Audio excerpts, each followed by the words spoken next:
Hello दोस्तों, मैं संदीप आप सबका अपने YouTube चैनल ज्ञान आरबीएल में स्वागत करता हूं। दोस्तों तो आज हम लेके आए हैं आपके लिए previous year paper set solve करेंगे। दोस्तों 2018 का देखिए यूपी पीएससी का जो 2018 में पेपर हुआ था दोस्तों, उसे हम पूरा सॉल्व करेंगे। मतलब कि पहला पेपर दोस्तों, ठीक है, प्रीलिम्स का पहला पेपर 2018 का, ठीक है, जिसमें आपके पूरे 150 क्वेश्चन होंगे। जीएस के, सामान्य ज्ञान के पूरे पेपर हम देखेंगे, पूरा डिटेल से देखेंगे दोस्तों। तो चलिए, अगर आप चैनल पर नए हैं चैनल सब्सक्राइब कर लो, बेल आइकन जरूर प्रेस करें। देखिए ये वीडियो आपके जो 11 तारीख को होने वाले एग्जाम हैं उनके लिए बहुत ही इंपॉर्टेंट होगी दोस्तों, क्योंकि वही सेम पेपर है 2018 का। इसके बाद हम 2019 का भी करवा देंगे सॉल्व, और 2017, 2016, 2015 जितने भी पेपर हुए हैं सारे पेपर आपको सॉल्व मिल जाएंगे एक दो दिन के अंदर अंदर, ठीक दोस्तों। तो उसके लिए करना क्या है कि आप अगर चैनल पर नए हैं तो चैनल सब्सक्राइब कर लो, बेल आइकन जरूर प्रेस करें दोस्तों। तो चलिए शुरू करते हैं पेपर, ठीक है। देखिए आपको पता है कि ये पेपर का हुआ था, ये बी सीरीज का है। देखिए बी सीरीज का है 2018 का। देखिए 2 घंटे का समय होता है दोस्तों, और 200 नंबर का होता है दोस्तों। ये चीज़ आप लोग देख लीजिएगा, ये सब कुछ इसमें लिखा हुआ, ठीक। 150 प्रश्न होंगे, ठीक, ये सब चीज़ आपके लिए दिया गया है। तो सीधा आप क्या करेंगे, हम क्वेश्चन सॉल्व करते हैं। चलिए पहले क्वेश्चन की तरफ चलते हैं। देखिए दोस्तों, अगर आप इंग्लिश मीडियम में हैं तो कोई दिक्कत नहीं, हम इंग्लिश और हिंदी दोनों मीडियम को लगा के रखेंगे और हम हिंदी मीडियम में करते जाएंगे। अगर आप इंग्लिश मीडियम में हैं तो अपने आप इंग्लिश मीडियम भी करते जाइएगा दोस्तों। चलिए पहला क्वेश्चन क्या था कि 14 जून से 15 जुलाई 2018 तक रूस में आयोजित फीफा विश्व कप में कुल कितनी टीमों ने भाग लिया था दोस्तों? 32, 34, 36 या 30? तो कितनी टीमों ने भाग लिया था दोस्तों? तो हमारा ए ऑप्शन बिल्कुल राइट हो जाएगा। कितना हो जाएगा? 32 टीमों ने। अगला क्वेश्चन, निम्नलिखित में से किसमें प्रधानमंत्री मोदी जी ने 11 मई 2018 का रामायण सर्किट की शुरुआत की थी? देखिए ये जो राम भगवान के जो तीर्थ स्थल से उनको जोड़ा गया था, तो कहाँ से कहाँ तक जोड़ा गया था दोस्तों? तो आपको बता दें किसके साथ जोड़ा गया, श्रीलंका, म्यांमार, नेपाल या फिर इंडोनेशिया। तो किसके साथ में? नेपाल के साथ में, ठीक दोस्तों। किसके साथ में? नेपाल के साथ में रामायण सर्किट की शुरुआत की गई थी नरेंद्र मोदी जी द्वारा। चलिए अगला क्वेश्चन है दोस्तों, उत्तर प्रदेश में पूर्वांचल एक्सप्रेस मार्ग निम्नलिखित में से किस नगर से नहीं गुजरता? देखिए जो पूर्वांचल एक्सप्रेस है बहुत बड़ा एक्सप्रेस है दोस्तों, तो आपको बता दें ये कहाँ से कहाँ तक जाएगा। तो ये लखनऊ से लेकर के कहाँ तक होगा दोस्तों? तो गाजीपुर तक, ठीक। लखनऊ से लेकर गाजीपुर, थोड़ा समझ लीजिएगा, ठीक, क्योंकि इससे और भी क्वेश्चन बन सकते हैं। तो लखनऊ के कहाँ से चलेगा ये? देखिए लखनऊ के चंदस सराय से, कहाँ से? चंदस राय से चल के, चंद्रसराय से चलकर दोस्तों ये गाजीपुर के कहाँ तक जाएगा? हैदरिया तक, ठीक, हैदरिया तक। देखिए लगभग कितने किलोमीटर हो जाएगा? 400 से 420 किलोमीटर तक की ये दूरी हो जाएगी दोस्तों। ये 9 जिलों के बीच गुजरेगा, 9 जिलों के बीच गुजरेगा दोस्तों। और इसी पर डिफेंस एक्सपो भी खोला जाएगा दोस्तों, ठीक है। तो कौन कौन से नए 9 जिले होंगे दोस्तों, उनके बारे में बता दें। उनमें से ये आप बताना कौन सा नहीं है। देखिए आपको बता दें कौन सा नहीं होगा, तो बस्ती नहीं होगा दोस्तों। देखिए 3 कौन कौन से हो गए? 3 यही हुए, फैजाबाद, आजमगढ़, मऊ, ठीक, फैजाबाद, आजमगढ़, मऊ। इसके अलावा कौन सा हो जाएगा? लखनऊ, याद रख लेंगे, लखनऊ हो जाएगा। और सुल्तानपुर हो जाएगा दोस्तों, सुल्तानपुर, अंबेडकर नगर, आजमगढ़, बाराबंकी, अमेठी और मऊ दोस्तों। तो ये हमारे कितने हो जाएंगे? 9 हो जाएंगे। देखिए पहला लखनऊ, दूसरा सुल्तानपुर, तीसरा फैजाबाद, चौथा अंबेडकर नगर, पांचवा क्या हो जाएगा हमारा? आजमगढ़, छठा हो जाएगा बाराबंकी, सातवां हो जाएगा अमेठी, और 8वां मऊ, और 9वां आपका गाजीपुर हो जाएगा दोस्तों, ठीक। तो टोटल 9 जिलों को कवर करेगा। चलिए अगला क्वेश्चन है, चौथा क्वेश्चन का, संयुक्त राष्ट्र के ई गवर्नमेंट सूचकांक 2018 के अनुसार भारत का कौन सा स्थान था दोस्तों? तो उस समय की अगर बात कर ले 2018 में कौन सा था दोस्तों? तो 96वां था। मगर हम बात करेंगे अभी हाल ही की, ठीक। तो हाल ही में कौन सा स्थान है दोस्तों? तो देखिए जो आपका भारत का 2019 का देखते हैं, तो देखिए इसमें बात करी जा रही है किसकी? तो इसमें क्या है? भारत का 96वां स्थान है 2019 के, ठीक।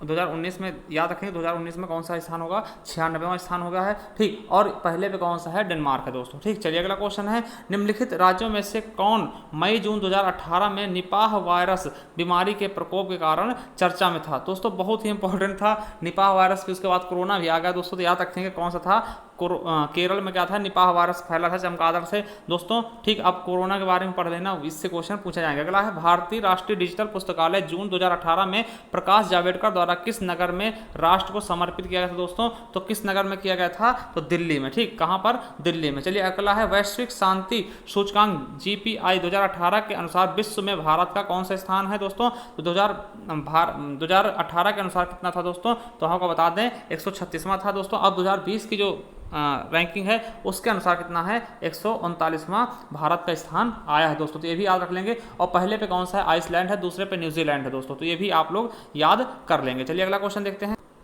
अगला क्वेश्चन है 15वां प्रवासी भारतीय दिवस जनवरी 2019 में किस शहर में आयोजित होगा। ठीक, तो कहाँ पे हुआ था दोस्तों 2019 वाला जो प्रवासी था, तो कहाँ पर, वाराणसी में दोस्तों, याद रखेंगे। चलिए अगला क्वेश्चन है 4 जुलाई 2018 से धान का प्रति कुंतल न्यूनतम समर्थित मूल्य 2018-19 के दौरान कितना था दोस्तों, तो आपको बता दें इसका सही ऑप्शन कौन सा हो जाएगा, हमारा 1750 रुपये। अगला है निम्नलिखित में से किसने जुलाई 2018 में पाकिस्तान का संसदीय चुनाव जीता और प्रधानमंत्री बना। तो देखिए ये तो सिंपल सा क्वेश्चन है, कौन, अभी आपको पता है कि कौन बना है और कौन जीता, तो इमरान खान, जो कि एक क्या थे, क्रिकेटर थे दोस्तों, क्या थे, क्रिकेटर थे। अगला है निम्नलिखित में से किसने वर्ष 2018 के मैक्सेस पुरस्कार को जीता, तो रोमन, जो आपका मैक्सेस पुरस्कार है, ठीक है, रेमन मैक्सेस पुरस्कार है, किसने जीता था दोस्तों, तो आपको बता दें किसने जीता था, दोनों ने, ठीक, दोनों ने जीता था, भारत वाटवानी और सोनम वांगचुक ने। आपको बता दें कि 2019 का जो रेमन मैक्सेस पुरस्कार है दोस्तों, वो किसने जीता, तो वो भी याद रख लेंगे, किसने जीता, रवीश कुमार ने। ठीक, रवीश कुमार कौन है, भारत के पत्रकारिता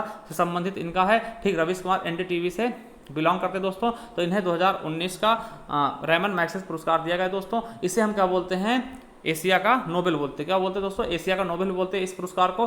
ठीक है दोस्तों, तो याद रख लेंगे। और देखिए 2020 में अभी इसे दिया नहीं गया क्योंकि कोरोना की वजह से ये इसको क्या गया, रद्द कर दिया गया दोस्तों। अगला है 10वां ब्रिक्स शिखर सम्मेलन 2018 निम्नलिखित में से किस देश में आयोजित किया गया था, तो कहाँ पे आयोजित किया गया था दोस्तों, इसका सही ऑप्शन कौन सा हो जाएगा, दक्षिण अफ्रीका में। चलिए अगला क्वेश्चन है निम्नलिखित में से कौन शुक्ल यजुर्वेद की संहिता है, तो कौन सी है शुक्ल यजुर्वेद की संहिता दोस्तों, तो वाज सने में। ठीक, चलिए हमारा अगला क्वेश्चन है 4वां नंबर, देखते हैं क्या कह रहा है, क्या कह रहा है कि देखिए कारण और कथन और कारण बताएगा, भारत पर तुर्की आक्रमण सफल हुए, जी बिल्कुल सही है, भारत पर तुर्की आक्रमण सफल हुए, उत्तर भारत में राजनीतिक एकता नहीं थी, बिल्कुल सही है, ठीक है, दोनों सही हैं। देखिए तो हमारा क्या हो जाएगा, सही ऑप्शन कौन सा हो जाएगा, कथन ए तथा कारण आर दोनों सही हैं, तथा कथन कारण आर एक की व्याख्या नहीं, सही व्याख्या नहीं करता, तो का सही व्याख्या है। ठीक, तो हमारा देखिए इसमें सही ऑप्शन कौन सा हो जाएगा दोस्तों, तो हम आपको बता दें इसका सही ऑप्शन हमारा पहला वाला हो जाएगा। तो ये बिल्कुल सही है कि दोनों क्या हैं, देखिए जब राजनीतिक एकता नहीं थी तभी तो तुर्की आक्रमण करने में सफल हुए थे दोस्तों, तो हमारा ए ऑप्शन बिल्कुल सही हो जाएगा दोस्तों। चलिए अगला क्वेश्चन है, निम्न मंदिरों के कालानुक्रम में व्यवस्थित कीजिए और नीचे दिए गए कूटों में से सही उत्तर चुनिए। देखिए बृहदेश्वर मंदिर है और गंगेकोंड चोलापुरम मंदिर है, ठीक है, उसके बाद महाबलीपुरम है और सप्त पगौड़ा है दोस्तों, तो इसमें एक क्रम से लगाना है, तो इसका सही ऑप्शन कौन सा हो जाएगा दोस्तों, आपको बता दें इसका डी ऑप्शन बिल्कुल सही होगा।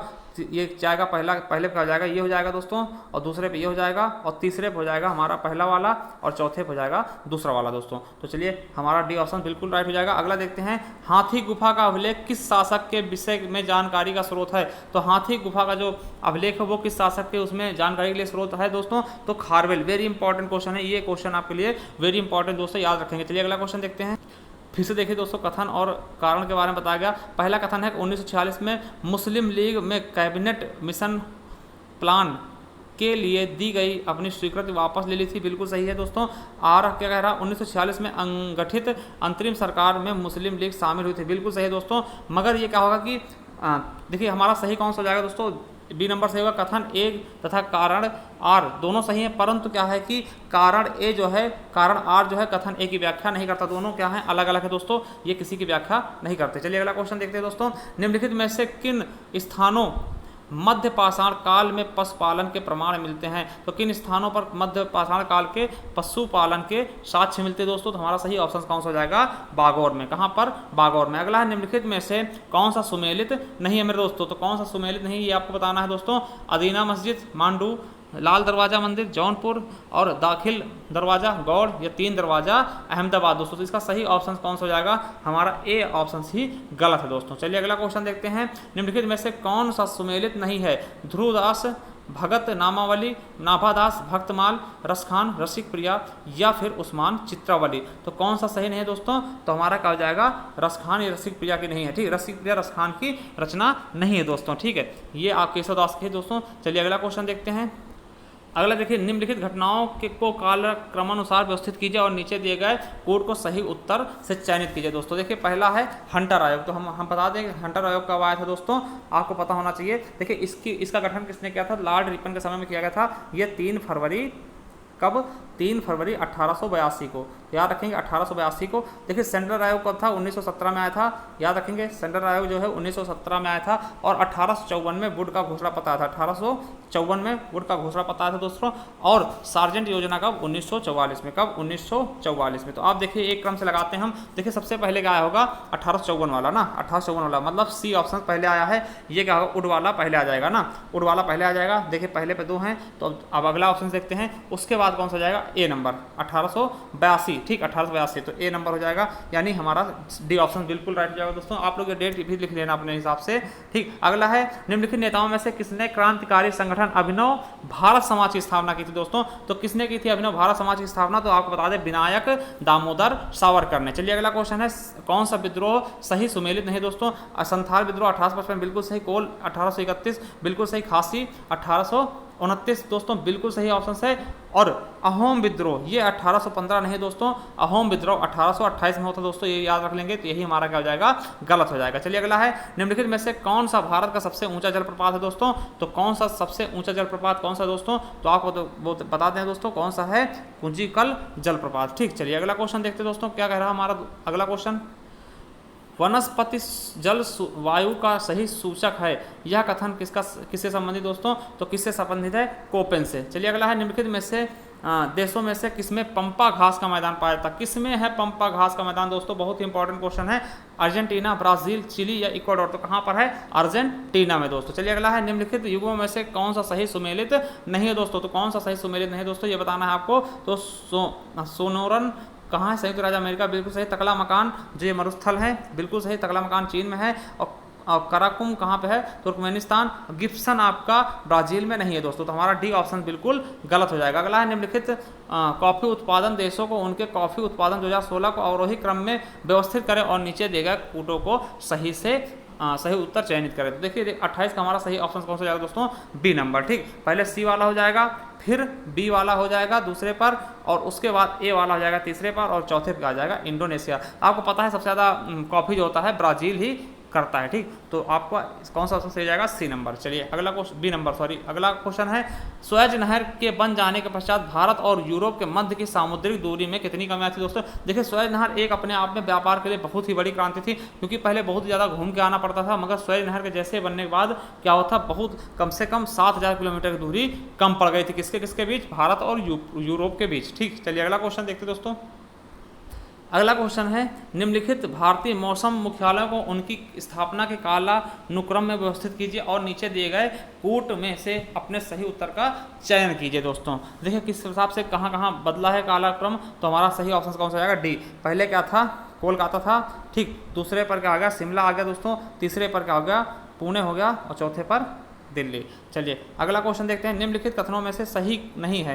काली मिट्टी को स्थानीय भाषा में रेगुर कहा जाता है दोस्तों, तो बिल्कुल और बिल्कुल सही ऑप्शन है दोस्तों, काली मिट्टी को हम रेगुर कहते हैं। अगला, क्रेब्स के अनुसार रेगुर मिट्टी अनिवार्य रूप से एक परिपक्व मिट्टी, बिल्कुल सही है। काली मिट्टी की आर्द्रता, नमी धारण करने की क्षमता, उच्च क्षमता होती, बिल्कुल सही। तभी यहाँ पर क्या होता है, कपास अच्छी मात्रा में होता है दोस्तों। काली मिट्टी हिमालय क्षेत्र में पाई जाती है, बिल्कुल नहीं, ये गलत है दोस्तों। काली मिट्टी हिमालय क्षेत्र में नहीं पाती है, ठीक, ये आपका गलत है दोस्तों। अगला है, मैकमोहन रेखा सीमा किससे किसके बीच है, तो आपको बता दें मैकमोहन किससे किसके बीच है, भारत और पाकिस्तान के बीच, ठीक। भारत और चीन के बीच दोस्तों, भारत और पाकिस्तान के बीच क्या है, रेड क्लिफ है दोस्तों। और तो क्या हो जाएगा हमारा सही ऑप्शन, ए हो जाएगा दोस्तों। आपको बता दें जो अफगानिस्तान और पाकिस्तान के बीच कौन सा है, तो डूरन रेखा, ठीक दोस्तों, ये भी याद रख लेंगे। चलिए अगला है, निम्नलिखित में से नदियों में से किसके मुहाने पर पक्षी के पंजे की आकृति वाला डेल्टा बनता है, तो किसके मुहाने पर पक्षी के पंजे वाली आकृति का डेल्टा बनता है दोस्तों, तो हमारा सही ऑप्शन क्या हो जाएगा, मिसिसिपी, ठीक। मिसिसिपी में क्या बनता है, पक्षी के पंजे वाले डेल्टा आकृति का डेल्टा बनता है मेरे दोस्तों, ठीक। चलिए अगला क्वेश्चन देख लेते हैं दोस्तों। अगला क्वेश्चन क्या कर रहा है हमारा, अगला क्वेश्चन, जनसंख्या की प्राकृतिक वृद्धि निम्नलिखित में से किसका परिणाम है, तो किसका परिणाम है दोस्तों, अशोधित जन्म दर, अशोधित मृत्यु, या फिर प्रवर्जन, या फिर विवाह, तो किसका है दोस्तों। तो आपको सही ऑप्शन इसमें चुनना है, तो हमारा सही क्या हो जाएगा, ए, अशोधित मृत्यु दर और जन्म दर, ठीक, दोनों हो जाएगा हमारा, ए और बी दोनों सही हो जाएगा, मतलब डी ऑप्शन बिल्कुल सही हो जाएगा। अगला, निम्नलिखित में से किसके द्वारा मानव विकास सूचकांक HDI सर्वप्रथम विकसित किया गया दोस्तों? तो किसके द्वारा सबसे पहले विकसित किया गया? तो UNDP के द्वारा विकसित किया गया। हमारा ए ऑप्शन बिल्कुल राइट हो जाएगा दोस्तों। चलिए अगला क्वेश्चन, निम्नलिखित में से कौन सा भारत में ग्रामीण रोजगार का सबसे बड़ा कार्यक्रम है दोस्तों? तो सबसे बड़ा कार्यक्रम ग्रामीण रोजगार का कौन सा दोस्तों? मनरेगा। कौन सा है? मनरेगा, जिसका नाम मनरेगा कर दिया महात्मा गांधी। पहले नरेगा था, इसका नाम क्या कर दिया गया? बदलकर मनरेगा कर दिया गया दोस्तों। तो याद रखेंगे, हमारा कौन सा हो जाएगा? ए नंबर बिल्कुल सही हो जाएगा। चलिए अगला क्वेश्चन, निम्नलिखित में से कौन लॉरेंस वक्र द्वारा मापा जाता है? तो क्या लॉरेंस वक्र द्वारा मापा जाता है दोस्तों? तो इसका सही ऑप्शन हमारा हो जाएगा आय की विषमता दोस्तों। क्या हो जाएगा? आय की विषमता। चलिए अगला क्वेश्चन है, निम्नलिखित राज्यों में से कौन आर्थिक दृष्टि से सबसे ऊपर लेकिन लिंगानुपात के आधार पर सबसे नीचे है दोस्तों? तो सबसे कम लिंगानुपात किस राज्य का है दोस्तों? तो हम बताते हैं आपको, हरियाणा का है। और सबसे ज्यादा कहाँ का है? तो केरल का है दोस्तों। सबसे कम कहाँ का है? हरियाणा का। और सबसे ज्यादा कहाँ का है? केरल का लिंगानुपात है दोस्तों। चलिए अगला क्वेश्चन देखते हैं। तो अगला क्वेश्चन क्या है दोस्तों? अगला क्वेश्चन देखते हैं। अगला क्वेश्चन है कि निम्नलिखित करों में से कौन सा कर ग्राम पंचायतों द्वारा लगाया जाता है? तो कौन सा कर लगा सकते हैं? बिक्री कर बिल्कुल नहीं, भू राजस्व कर बिल्कुल नहीं, उपरोक्त में से कोई नहीं, ये भी गलत है।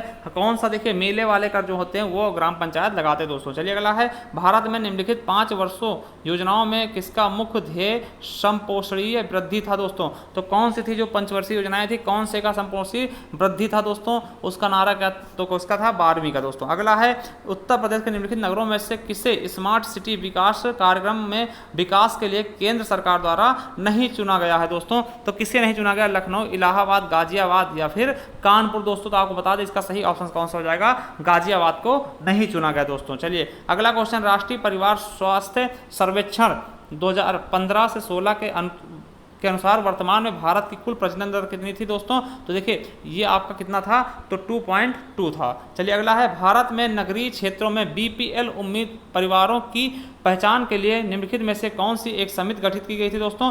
तो देखिए, बहुत ही इंपॉर्टेंट समिति दोस्तों, ये इंपॉर्टेंट है आपके लिए, ठीक है, ये आपके लिए इंपॉर्टेंट है दोस्तों। कौन सी? हासिम समिति गठित की गई दोस्तों। चलिए अगला क्वेश्चन है, India state of forest report 2017 के अनुसार देश के कुल भौगोलिक क्षेत्रफल का कितना प्रतिशत वनों के अंतर्गत है दोस्तों? तो कितना है दोस्तों? तो आपको बता दें कितना है दोस्तों? 21.54%। कितना है? 21.54%। और देखिए, कम से कम कितना होना चाहिए? तो 33% कम से कम होना चाहिए। 1/3 भाग पर जंगल कम से कम होना चाहिए अगर सही से रहना है तो, ठीक दोस्तों। चलिए अगला क्वेश्चन देखते हैं। अगला क्वेश्चन है, भारत में बाघ परियोजना कब शुरू हुई है दोस्तों? तो भारत में बाघ परियोजना कब शुरू की गई थी?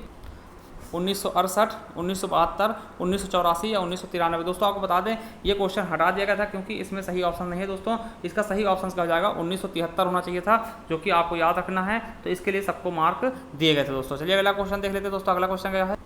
अगला क्वेश्चन, निम्नलिखित में से कौन सी मानव जाति जीवोभ का एक उदाहरण है?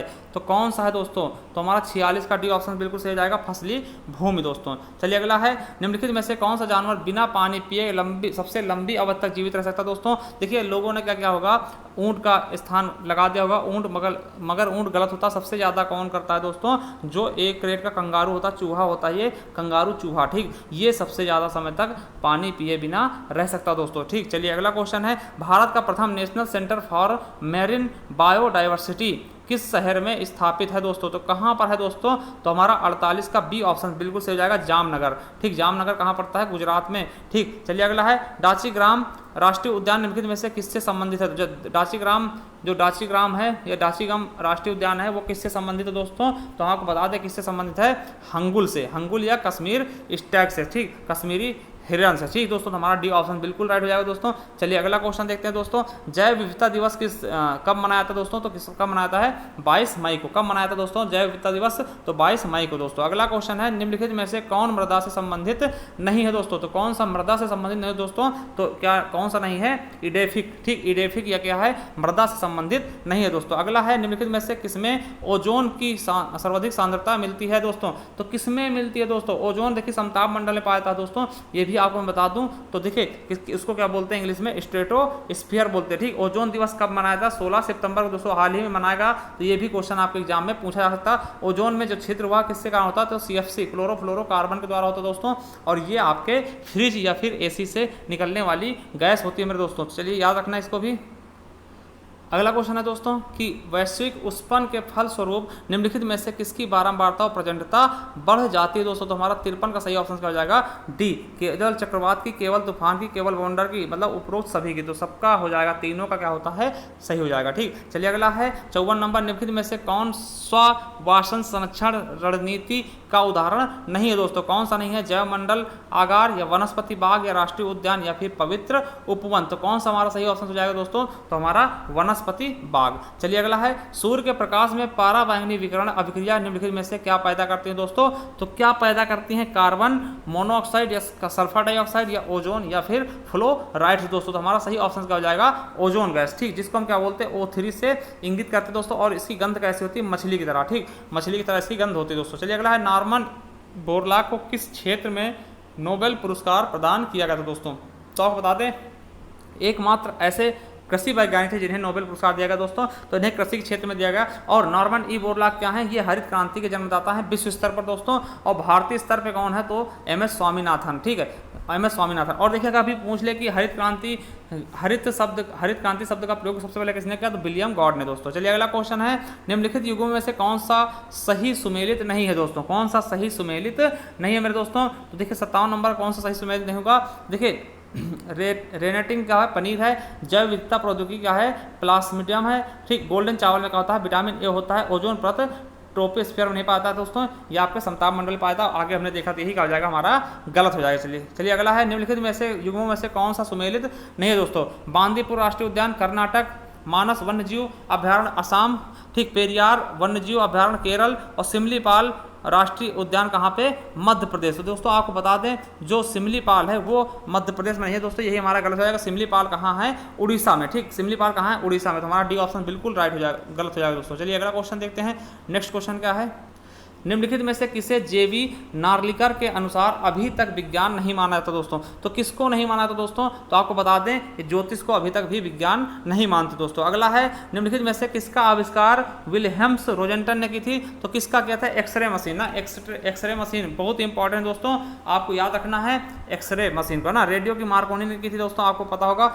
बिजली के बल्ब, विद्युत बल्ब को आपको पता होगा। ठीक है, तो ये चीज़ें याद रख लेंगे। ठीक, अगला है, DNA की द्विकुंडलिनी संरचना किसके द्वारा दी गई थी दोस्तों। जो इसका वो दिया गया था, किसके द्वारा दिया गया था दोस्तों। तो आपको बता दें, इसका सही ऑप्शन कौन सा हो जाएगा, हमारा B number, Watson and Crick. ठीक, वाटसन एंड क्रिक के द्वारा ये दिया गया था दोस्तों। अगला क्वेश्चन है, निम्नलिखित विद्युत चुंबकीय विकिरणों में से किसकी ऊर्जा अधिकतम होती दोस्तों। तो किसकी सबसे ज़्यादा ऊर्जा होती दोस्तों, आपको बता दें किसकी ऊर्जा सबसे ज़्यादा होती है, तो एक्स किरणों की। किसकी होती दोस्तों, तो एक्स किरणों की सबसे ज़्यादा ऊर्जा होती है। अगला है, मीथेन गैस में से निकलने वाली उत्सर्जित होती है, क्या उत्सर्जित होती है दोस्तों, केवल धान खेतों से उत्सर्जित होती है या फिर केवल दीमक की बाम्बी से होती है, या ए व बी दोनों से, या उपरोक्त में से कोई नहीं दोस्तों। तो आपको बता दें, इसका सही ऑप्शन क्या हो जाएगा, ए व बी दोनों से, मतलब धान के खेतों से होती है और दीमक की बाम्बी से भी। चलिए अगला क्वेश्चन देखते हैं दोस्तों, निम्नलिखित में से कौन सा अर्धचालक है। देखिए वेरी इंपॉर्टेंट क्वेश्चन, ये क्वेश्चन आपके कई बार पूछा गया दोस्तों।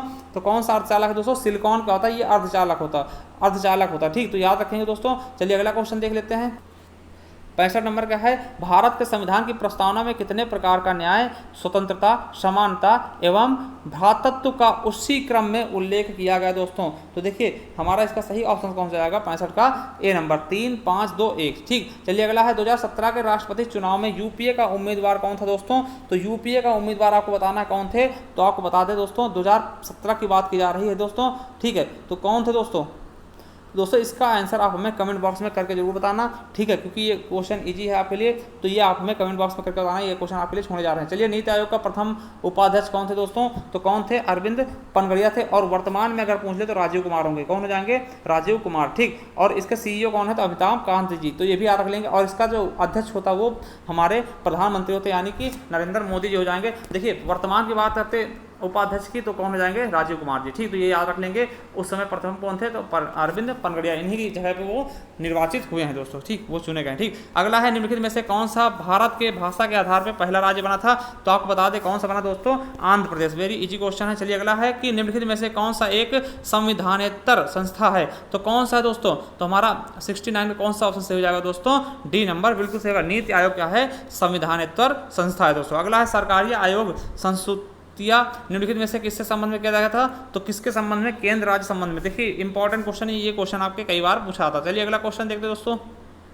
71 नंबर कहता है क्वेश्चन कि सर्वप्रथम संदात्मक सरकार किस देश में आरंभ की गई थी। तो कहाँ की गई थी दोस्तों, आपको पता होना चाहिए, यूके में, ठीक, मतलब ग्रेट ब्रिटेन में, ठीक। चलिए अगला क्वेश्चन है 72 नंबर, निम्नलिखित में से किसके संबंध में राज्यसभा का अनन्य अधिकार है। तो किसके संबंध में राज्यसभा का अनन्य अधिकार दोस्तों, तो राष्ट्रपति को अपदस्थ करने हेतु कार्यवाही प्रारंभ करना, या फिर सर्वोच्च न्यायालय के न्यायाधीशों को अपदस्थ करने हेतु कार्यवाही करना, या एक नई अखिल भारतीय सेवा के सृजन हेतु संसूचित करना। तो हमारा सही ऑप्शन क्या जाएगा, सी ऑप्शन सी बिल्कुल सही हो जाएगा दोस्तों। अगला है भारत के संविधान के किस भाग में हम नागरिकता के संबंधित प्रावधानों को पाते हैं दोस्तों। तो किसमें पाते हैं दोस्तों, तो आपको बता दें भाग 2 में आपको बता 5 से, ठीक है, 11 तक आप क्या करते हैं, नागरिकता के बारे में बताएगा दोस्तों, ठीक है, नागरिकता के बारे में बताएगा दोस्तों, आपको पता होना चाहिए। 7 में क्या होता है, केंद्र राज्य संबंध बताएगा दोस्तों। 1 में भारत अर्थात इंडिया राज्यों का संघ है दोस्तों। चलिए अगला क्वेश्चन है, भारतीय संविधान में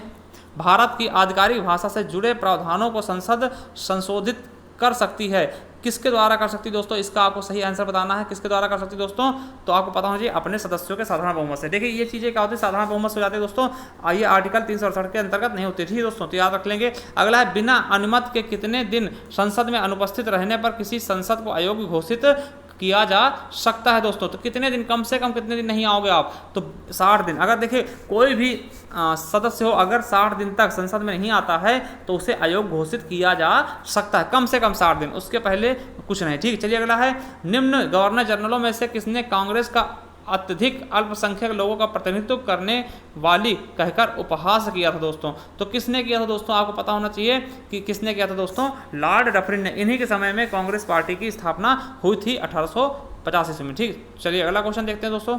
देखिए डींग एक्सप्रेस क्या है, तो आपको पता होना चाहिए हिमा दास जो हैं बहुत ही अच्छी धावक हैं, इन्होंने कई सारे मेडल जीते हैं। तो इनका क्या है, मुबोला नाम है, इसीलिए इनको डींग एक्सप्रेस के नाम से भी जानते हैं। याद कर लेना दोस्तों, डींग एक्सप्रेस किसको बोलते हैं, तो हिमा दास को। बहुत ही अच्छी धाविका हैं दोस्तों, तो इन्हें हम डींग एक्सप्रेस के नाम से जानते हैं दोस्तों। अगला है, मैरी कॉम को हाल ही में सितंबर 2018 की बात कर रहे हैं, ये किसका ब्रांड एम्बेसडर बनाया गया था दोस्तों। तो किसका बनाया गया था, आपको पता होगा बीएसएनएल का, ठीक, बीएसएनएल का इन्हें ब्रांड एम्बेसडर बनाया गया था दोस्तों। इसी स्वच्छ भारत का आपको पता होगा कि अमिताभ बच्चन और बहुत से लोगों को बनाया गया था दोस्तों, तो याद रख लेंगे, ठीक। अगला है, समलैंगिकता संबंधित सर्वोच्च न्यायालय का निर्णय निम्नलिखित में से किसके संबंधित है। तो आपको बताना है किसके संबंधित है, तो भारतीय दंड संहिता की धारा 377 के सहित, ठीक, भारतीय दंड संहिता के धारा 377। देखिए ये क्या होता है कि समलैंगिकता मतलब क्या, एक ही लिंग के, मतलब जैसे कि गर्ल के साथ शादी करना चाहती है, ठीक है, उसके साथ रिलेशन में रहना चाहती है, या फिर बॉय के साथ, तो इससे क्या किया गया था, अब इसमें कोई भी दिक्कत नहीं है, ठीक। इसे क्या किया गया, कानून द्वारा मंजूरी दे दी गई दोस्तों। तो ये किसके तहत है, तो भारतीय दंड संहिता की धारा 377 के तहत दोस्तों। चलिए अगला है, सुपरसोनिक क्रूज मिसाइल ब्रह्मोस निम्नलिखित में से किसका एक संयुक्त रूप है दोस्तों। तो किसका है दोस्तों, तो भारत और रूस का दोस्तों, भारत और रूस के संयुक्त द्वारा बनाया गया कौन सा मिसाइल है, ब्रह्मोस, बहुत ही अच्छा मिसाइल है, ठीक दोस्तों। चलिए अगला है, एंड्रेज मैनुअल लोपोज है ना ओब्राडोर जुलाई 2018 में किस देश के नए राष्ट्रपति के रूप में निर्वाचित हुए दोस्तों। तो आपको बताना है, इसका सही आंसर क्या हो जाएगा, मैक्सिको के। कहां के, मैक्सिको के दोस्तों। चलिए अगला क्वेश्चन देख लेते हैं दोस्तों। अगला क्वेश्चन है, पनामा पेपर्स के आधार पर भ्रष्टाचार के लिए निम्नलिखित देशों में से किसके प्रधानमंत्री को 10 साल की जेल की सजा दी गई थी दोस्तों। देखिए बहुत ही इंपॉर्टेंट क्वेश्चन है दोस्तों, किसके, पाकिस्तान के। अभी पता होगा पाकिस्तान के जो प्रधानमंत्री हैं उनको क्या हुआ था, 10 साल की जेल की सजा दी गई थी, ठीक दोस्तों, नवाज शरीफ को, ठीक। चलिए अगला है, जुलाई 2018 में प्रकाशित national register of citizen NRC के ड्राफ्ट के अनुसार किस राज्य में 40 लाख से अधिक अवैध शरणार्थी पाए गए थे दोस्तों। तो कहां पर पाए गए थे, बहुत ही चर्चित था, कहां पर दोस्तों, असम में। चलिए अगला है, जुलाई 2018 में निम्नलिखित में से किसके द्वारा सफर का उद्घाटन किया गया, सफर का उद्घाटन किसके द्वारा किया गया दोस्तों। तो आपको पता होना चाहिए किसके द्वारा किया गया दोस्तों, तो डॉक्टर हर्षवर्धन द्वारा, ये विज्ञान साइंस मिनिस्टर हैं, ठीक दोस्तों। चलिए अगला क्वेश्चन है, देखते हैं, अमेरिकी पत्रिका विज्ञान द्वारा 26 जुलाई 2018 को जारी रिपोर्ट के अनुसार एक विशाल भूमिगत झील का पता किस ग्रह पर चला है दोस्तों। तो किस ग्रह पर इनको पता चला है कि सबसे विशाल क्या है, झील है, तो मंगल ग्रह पर दोस्तों, ठीक, मंगल ग्रह पर। अगला है, अमेरिका के राष्ट्रपति डोनाल्ड ट्रंप ने उत्तर कोरिया के नेता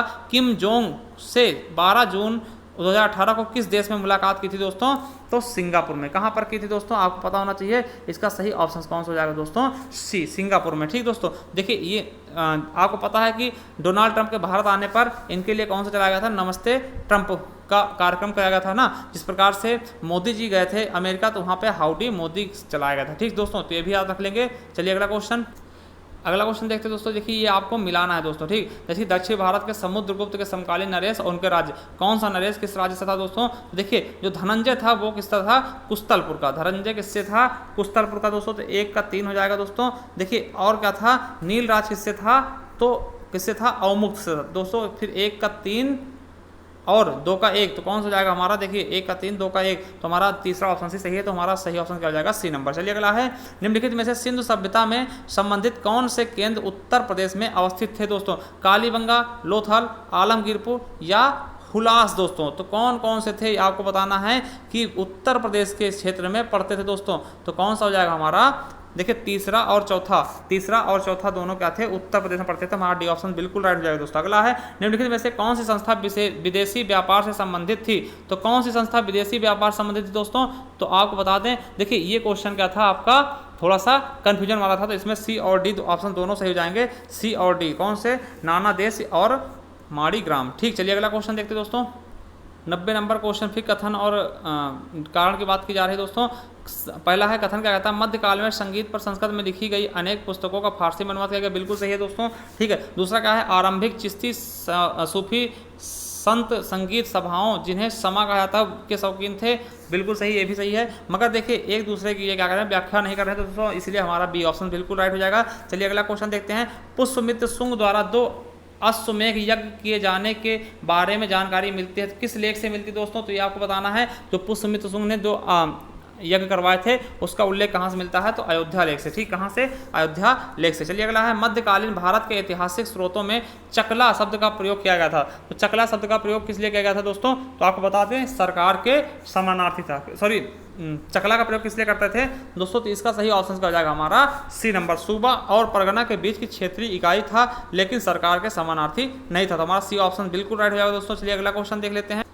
अगला क्वेश्चन है, सुरक्षा के लिए मराठों के राजस्व के दावों को किस नाम से जाना जाता था? तो जो कर होता था वो किस नाम से, जो सुरक्षा के लिए लेते थे कि हम आप पे हमला नहीं करेंगे दोस्तों। तो सबसे इंपॉर्टेंट है दोस्तों, ये इंपॉर्टेंट क्वेश्चन है। मराठों द्वारा लिया जाता, शिवाजी द्वारा लिया जाता दोस्तों। तो इसको कौन से कर के नाम से जानते थे दोस्तों? तो चौथ कर कहते थे। ये किस लिए होता था? मान लिया कि आप इनके पड़ोसी राज्य हैं, तो शिवाजी क्या कहते थे? हम आप पे हमला नहीं करेंगे, तो आप हमें एक कर देते रहिएगा। जब तक आप कर देते रहें तब तक हम आप पे हमला नहीं करेंगे। उस कर का नाम क्या था? चौथ नाम था, ठीक। क्या था? चौथ नाम था, ठीक। अगला, दिल्ली में पुराना किला के सामने खैरुल मंजिल नामक मस्जिद का निर्माण किसने करवाया दोस्तों? तो किसने करवाया दोस्तों? हमारा कौन सा हो जाएगा? माहम अनगा ने। किसने किया? माहम अनगा ने। चलिए अगला क्वेश्चन है दोस्तों, निम्नलिखित में से कौन सा सही सुमेलित नहीं है? संबलपुर, सुरेंद्र शाही या गंजाम राधाकृष्ण दंड सेना या फिर कश्मीर गुलाब सिंह या फिर लखनऊ लियाकत अली दोस्तों। तो हमारा सही ऑप्शन कौन सा हो जाएगा दोस्तों? तो हमारा इस कौन सा गलत है? तो लखनऊ लियाकत अली, ये बिल्कुल ही गलत है दोस्तों। चलिए अगला है, निम्नलिखित में से कौन सा सुमेलित नहीं है दोस्तों? तो कौन सा? देवगिरी शंकर देव या वारंगल रामचंद्र देव, ठीक है। अगला है, होयसल कौन सा है? वीर बल्लाल देव या फिर मदुरा कौन है? वीर पांड्या दोस्तों। तो इसका सही ऑप्शन कौन सा जाएगा हमारा? कौन सा गलत सुमेल नहीं है? तो दूसरा हमारा बिल्कुल सही, वारंगल का रामचंद्र देव जी। चलिए अगला क्वेश्चन है, निम्नलिखित में से कालक्रमानुसार इनको क्या करना है कि सही से चयनित करना दोस्तों, ठीक। सही से चयनित करना दोस्तों, कौन सा कार्यक्रम किसका पहले था, ठीक। तो इस हिसाब से आपको लगाना दोस्तों। तो 97 का हमारा डी ऑप्शन बिल्कुल सही हो जाएगा। पहले हो जाएगा शाहदार जहां, ठीक है। दूसरे हो जाएगा मोहम्मद शाह, तीसरे हो जाएगा अहमद शाह और चौथे हो जाएगा आलमगीर द्वितीय दोस्तों। चलिए अगला क्वेश्चन देख लेते हैं दोस्तों। 97 के बाद 98 देखते हैं। अगला क्वेश्चन है, भारत में निम्नलिखित में राज्यों में से किसकी तटरेखा सबसे लंबी दोस्तों? वेरी इजी क्वेश्चन दोस्तों आ गया है ये। किसकी है? गुजरात की सबसे ज़्यादा तटीय सीमा लगती है दोस्तों, ठीक है। तटीय सीमा क्या होती है? समुद्र के साथ लगने वाली सीमा को तटीय सीमा कहते हैं दोस्तों। सबसे ज़्यादा किसकी लगती है?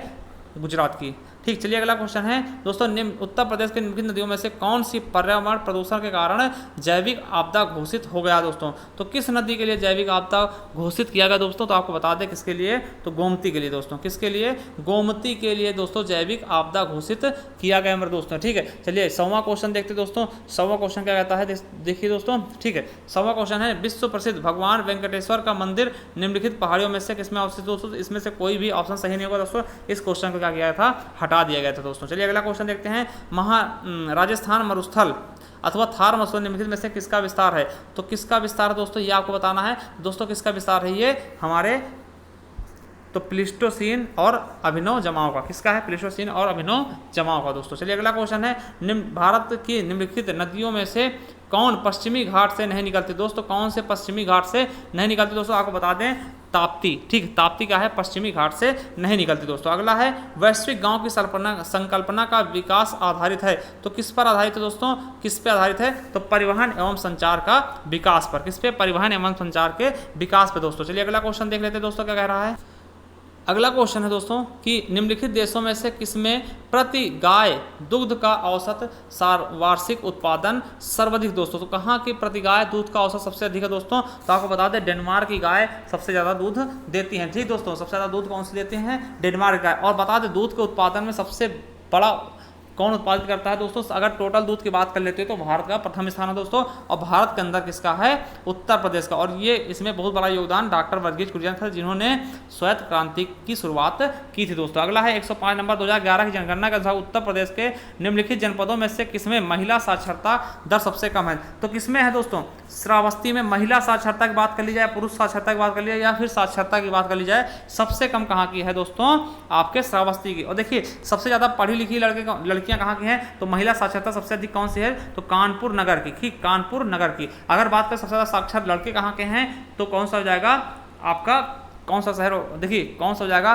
गौतम बुद्ध नगर। क्या हो जाएगा, गौतम बुद्ध नगर में सबसे ज़्यादा साक्षरता है दोस्तों। अगर महिला की बात करेंगे तो कानपुर नगर हो जाएगा साक्षरता में। ठीक, और ऐसे बात करेंगे तो गौतम बुद्ध नगर हो जाएगा दोस्तों। ठीक है, और सबसे कम पढ़ी लिखी महिलाएं या पुरुष या फिर टोटल पूछ जाए तो आपको श्रावस्ती ही बतानी है। ठीक, और बलरामपुर का क्या है, शिशु लिंगानुपात सबसे अधिक है दोस्तों, तो ये भी याद रख लेंगे दोस्तों। चलिए, और रामपुर में सबसे ज़्यादा मुस्लिम जनसंख्या दोस्तों, अगर मुस्लिम जनसंख्या की बात करते हैं किस जिले में सबसे अधिक है, तो रामपुर में। और सबसे कम कहाँ पे है मुस्लिम जनसंख्या, तो ललितपुर में। ठीक, ये भी आपके लिए इंपॉर्टेंट दोस्तों, इसलिए हमने बता दिया। चलिए अगला है भारत के विभिन्न क्षेत्रों में उत्पादित सुल्ताना, गुलाबी और काली चंपा निम्नलिखित फसलों में से किसकी किसमें है दोस्तों, तो जो गुलाबी और काली चंपा ये किसकी फसलें दोस्तों, आपको बताना है, इसका सही आंसर बताना है। तो किसकी हैं दोस्तों, ये अंगूर की फसलें हैं। किसकी हैं, अंगूर की। चलिए अगला है निम्नलिखित राज्यों में से कौन इलायची एवं काली मिर्च का सबसे बड़ा उत्पादक है दोस्तों। देखिए अगर मसालों की बात की जाए आपको केरल याद आना चाहिए दोस्तों। काली मिर्च, देखिए कार्डमम की पहाड़ियाँ वहीं पर हैं दोस्तों। ठीक है, और शांत घाटी सब कहाँ हैं, केरल में दोस्तों। तो काली मिर्च और केरल के मामले काली मिर्च और काली इलायची के मामले में केरल का प्रथम स्थान है दोस्तों, तो याद रख लेंगे। ठीक है, केरल हो जाएगा। केरल में शांति घाटी भी स्थित है दोस्तों, ये आपके लिए बहुत ही इंपॉर्टेंट दोस्तों। अगला है सूची 1 और सूची 2 का मिलान कीजिए और सूची के नीचे दिए गए कूट में सही उत्तर का चयन कीजिए। तो देखिए सही उत्तर का चयन कौन सा है, ये आपको करना है। एक इनको क्या करना है, मिलान कर देना दोस्तों। ठीक है, मिलान कर देना दोस्तों। तो हमारा सी ऑप्शन का हो जाएगा, सही हो जाएगा। देखिए पहले का क्या हो जाएगा, तीसरे पे जाएगा। ठीक, पहले का तीसरे पे जाएगा, और दूसरे का क्या हो जाएगा, चौथा हो जाएगा दोस्तों। ठीक, और तीसरे का क्या हो जाएगा दोस्तों, दूसरा हो जाएगा। ठीक, दूसरा हो जाएगा, और चौथे का क्या हो जाएगा, पहला हो जाएगा। देखो तमिलनाडु की सबसे ऊंची चोटी कौन सी, दोदा बेटा है। ठीक, और केरल के कौन से, अनाईमुदी है। ठीक, अब बात करते हैं नागालैंड की, तो सारामती है। और तमिलनाडु कौन सी है दोस्तों, दोदा बेटा। ठीक, तो याद रख लेंगे। तो हमारा सही ऑप्शन का हो जाएगा सी नंबर। चलिए अगला क्वेश्चन देख लेते हैं दोस्तों। अगला क्वेश्चन क्या कहता है हमारा, नेक्स्ट क्वेश्चन क्या है दोस्तों, 109 नंबर देखते हैं।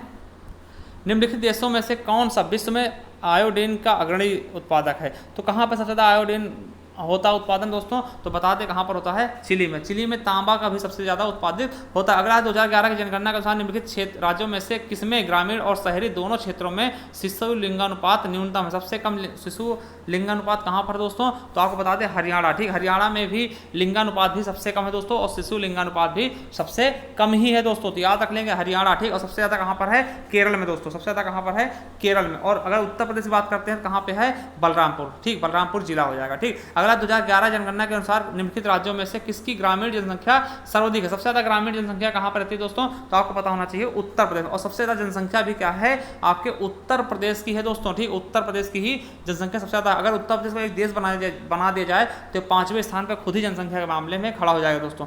अगला है निम्न घटनाओं पर विचार कीजिए। ठीक, निम्न घटनाओं पर विचार कीजिए। पहला सरीसृप, पहला कीट, कवच वाले जीव, या फिर प्रथम स्तनधारी। तो किस प्रकार से ये उत्पन्न हुए दोस्तों, एक क्रम में अगर इनको लगाने को बोला जाए तो सही ऑप्शन कौन सा जाएगा हमारा, तीसरा नंबर। ठीक, सबसे पहले क्या आया है, कवच वाले जीव। ठीक, फिर आया दूसरा, पहला कीट आया। इस तरह से आपको ये लगा देना। ठीक दोस्तों, चलिए अगला क्वेश्चन देख लेते हैं दोस्तों। नेक्स्ट क्वेश्चन क्या कहता है हमारा, वर्तमान में जनसंख्या के सुखों का परित्याग किए बिना भविष्य के लिए ऊर्जा और अन्य संसाधनों की बचत निम्नलिखित में से कौन सी अवधारणा की परिभाषा है दोस्तों? तो कौन सी हो जाएगी हमारा संपोषणीय विकास की। चलिए अगला है विश्व जनसंख्या दिवस कब मनाया था दोस्तों? तो कब मनाया था? 11 जुलाई। 1 और 1 11 है ना, तो इस तरह से याद रखने के जनसंख्या का होती है 1 करके बढ़ती है, तो 11 जन है ना। जन से क्या देखिए 11 जन से जुलाई कर लेंगे, 11 जन मतलब क्या, तो क्या हो जाएगा जुलाई हो जाएगा। ठीक दोस्तों, इस तरह याद कर लेंगे। 5 जून को पर्यावरण दिवस मनाते हैं, आपको ये पता होगा दोस्तों। चलिए अगला क्वेश्चन है निम्नांकित में से कौन भारत में गरीबी रेखा का निर्धारण करता है दोस्तों?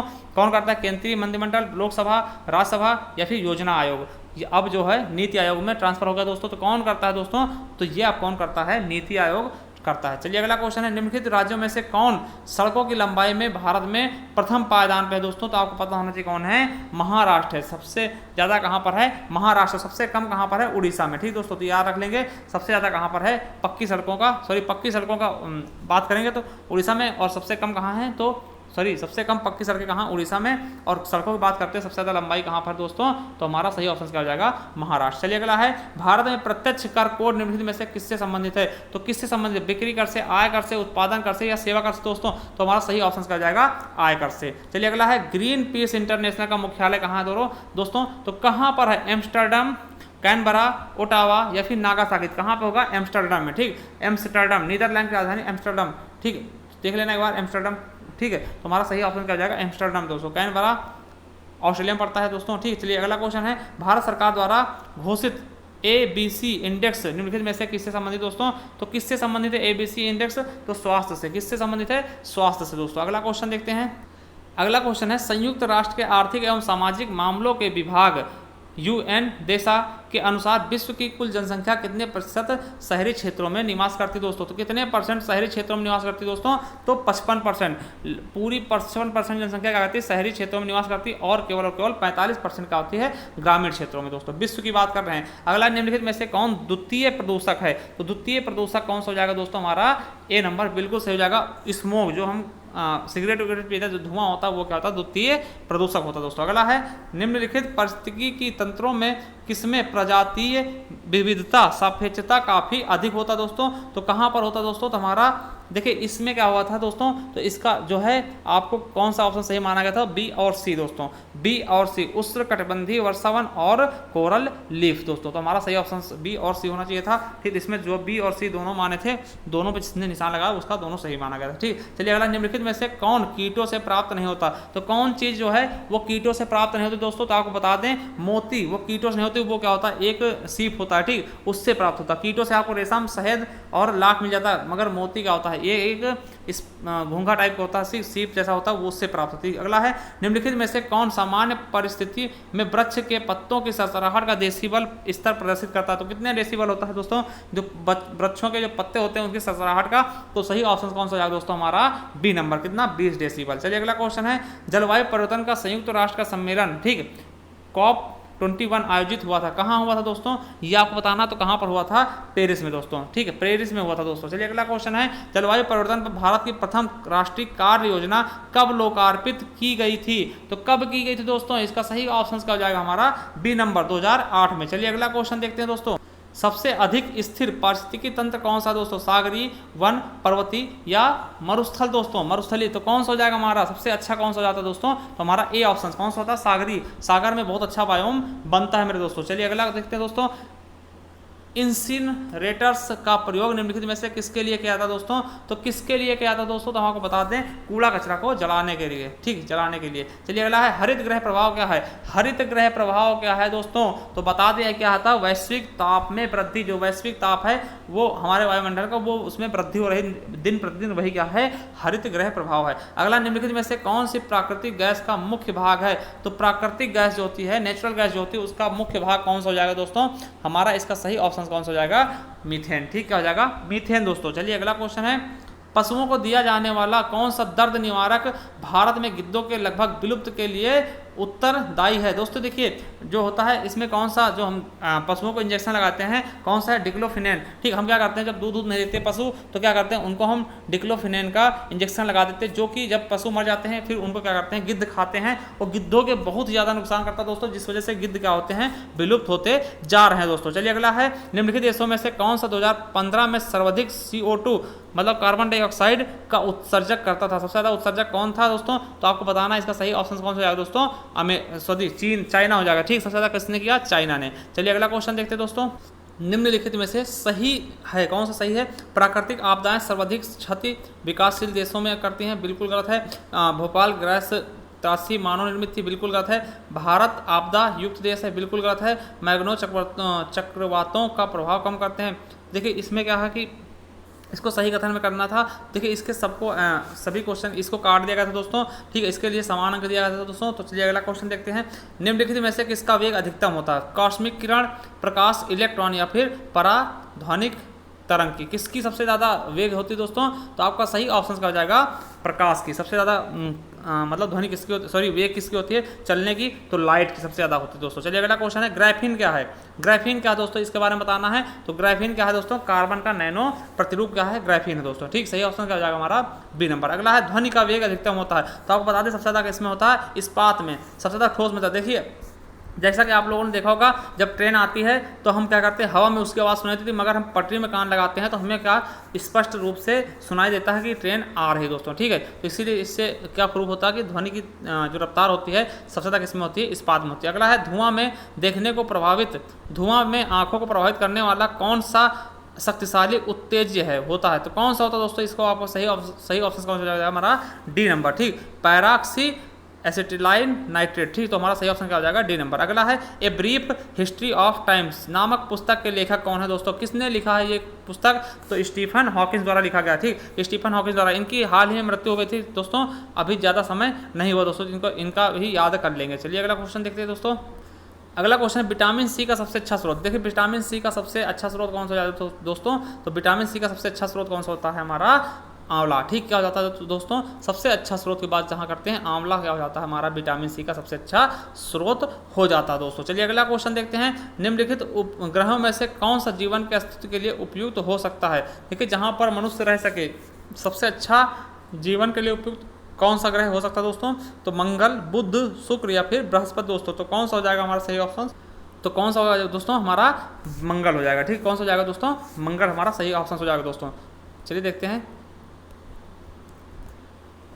अगला क्वेश्चन है, आइंस्टाइन को निम्न में से किस सिद्धांत के लिए नोबेल पुरस्कार दिया गया था दोस्तों, सापेक्षता के सिद्धांत के लिए या प्रकाश विद्युत के सिद्धांत के लिए या विशिष्ट उष्मा के सिद्धांत के लिए या फिर ब्राउनियन गति के सिद्धांत के लिए, किसके लिए दिया गया था दोस्तों, तो आपको बता दें प्रकाश विद्युत के सिद्धांत के लिए दोस्तों। ठीक, E बराबर mc² के लिए नहीं दिया गया इनको। ठीक है दोस्तों, याद रखेंगे, सापेक्षता के सिद्धांत के लिए नहीं दिया गया दोस्तों। चलिए अगला क्वेश्चन है, निम्नलिखित ऊर्जा स्रोतों में से कौन सा पर्यावरणीय प्रदूषण नहीं उत्पन्न करता, तो कौन नहीं उत्पन्न करता दोस्तों, तो सौर ऊर्जा नहीं करता दोस्तों। देखिए क्वेश्चन आपके इंपॉर्टेंट है, ये क्वेश्चन आपके रिपीट भी हो जाते हैं। ठीक, सौर ऊर्जा कोई भी प्रकार का प्रदूषण उत्पन्न नहीं करता दोस्तों। चलिए अगला है, राज्य के नीति निर्देशक तत्व सहज अध्ययन के लिए निम्नलिखित में से कौन से भागों में विभाजित किए जा सकते दोस्तों, समाजवादी, उदार बौद्धिकतावादी, गांधीवादी, उपरोक्त सभी दोस्तों। तो सही क्या हो जाएगा हमारा, उपरोक्त सभी में विभाजित किए जा सकते दोस्तों। चलिए अगला है, 144 नंबर, निम्नलिखित में से किसे अशोक चंद्रा द्वारा भारत में आर्थिक मंत्रिपरिषद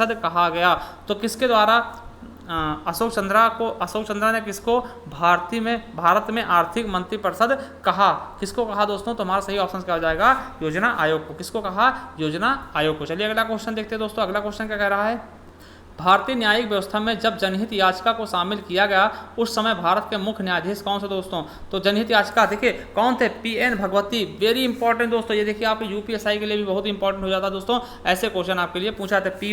PN भगवती जनहित याचिका के समय मुख्य न्यायाधीश थे दोस्तों। चलिए अगला क्वेश्चन है दोस्तों, द एक्सीडेंटल प्राइम मिनिस्टर लेखक, पुस्तक के लेखक कौन है, तो आपको बता दें कौन है, संजय बारू। देखिए इसके ये प्राइम मिनिस्टर किसके ऊपर बनाया गया था, किसके ऊपर लिखा गया, तो मनमोहन सिंह के ऊपर लिखा गया था दोस्तों, और इसी पर क्या बनाई गई थी, मूवी बनाई गई थी ना, द एक्सीडेंटल प्राइम मिनिस्टर के ऊपर मूवी बनाई गई थी, किसके द्वारा लिखी गई, संजय बारू द्वारा। वेरी इंपॉर्टेंट क्वेश्चन है दोस्तों। ठीक है, चलिए अगला क्वेश्चन है, भारत की संविधान सभा की अंतिम बैठक की सही तिथि कौन सी थी दोस्तों, तो कौन सी थी अंतिम तिथि, कौन सी थी दोस्तों, 24 जनवरी 1950 को अंतिम रूप से बैठक हुई थी दोस्तों। ठीक, तो हमारा सही ऑप्शन क्या हो जाएगा, सी नंबर। अगला है निम्नलिखित में से किसे भंग नहीं किया जा सकता पर समाप्त किया जा सकता है दोस्तों, तो कौन सा होगा, इसका सही ऑप्शन क्या हो जाएगा दोस्तों, जिसे भंग नहीं किया जा सकता मगर समाप्त किया जा सकता दोस्तों, कौन, विधानसभा। ठीक, देखिए राज्यसभा को भंग नहीं किया जा सकता मगर समाप्त भी नहीं किया जा सकता दोस्तों। ठीक है, मगर विधान परिषद ऐसा है कि इसे भंग नहीं किया जा सकता मगर समाप्त किया जा सकता है दोस्तों। चलिए अगला क्वेश्चन है, भारत सरकार द्वारा महिला एवं बाल विकास के लिए स्वतंत्र मंत्रालय